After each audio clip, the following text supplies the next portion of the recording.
Welcome. Poetry changes lives. Poetry, history, thought for the day, all in one book. This is the book. This is the paperback version. There's a hardcover version as well. poetrychangeslives.com is the website. If you go there, you can buy the book there. You can read all about poetry of various forms.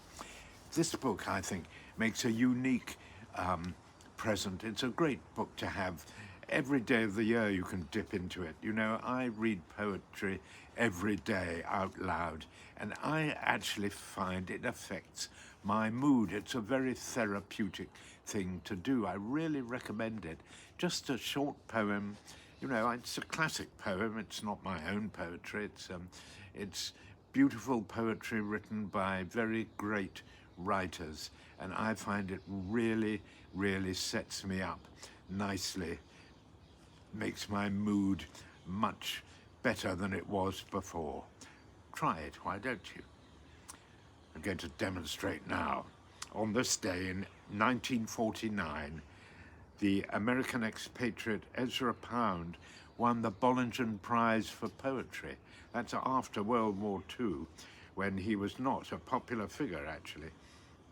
He had been a major figure in literary circles in the 20th centuries between the two world wars, and helped many struggling writers who went on to make great names for themselves. T.S. Eliot, Ernest, Hemingway, James, Joyce. He was a huge influence. It cannot be overstated how much help and originality he brought to the literary scene of the 20th century. I think he was a very great man. He went a bit nutty in his last years and ended up in a mental asylum, but he did some great work helping an awful lot of people and wrote some good stuff himself too.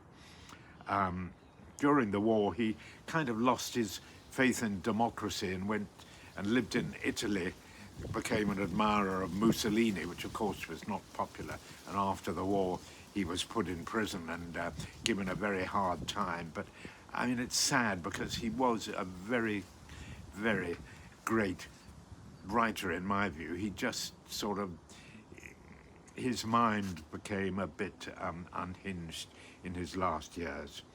His own poetry can be difficult to judge. Some of it is absolutely wonderful, I think, his minimalist poetry. On the other hand, some of his longer stuff is quite unfathomable, very difficult to follow, very original in many ways, and shows great scholarship and a wide range of interests, but it's difficult. Certainly many people think Ezra Pound did more for modern literature and poetry in the English language than anyone else. I'd be inclined to agree with that, actually. A great man, basically.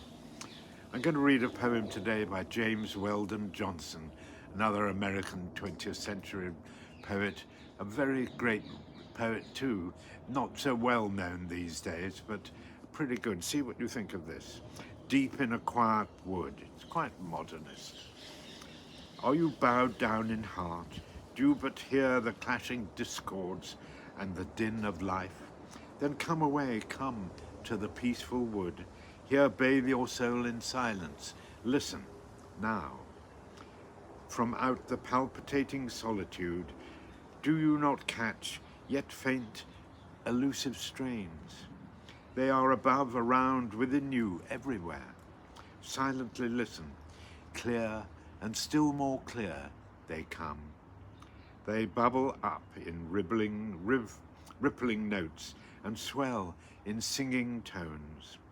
Not let your soul run the whole gamut of the wondrous scale until, responsive to the tonic chord, it touches the diapason of God's grand cathedral organ, filling earth for you with heavenly peace and holy harmonies. That's a great use of words, I think. Gosh, that phrase, it touches the diapason of God's grand cathedral organ. Gosh, they don't write like that these days much.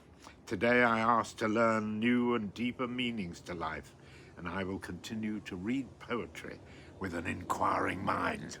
Thank you for listening.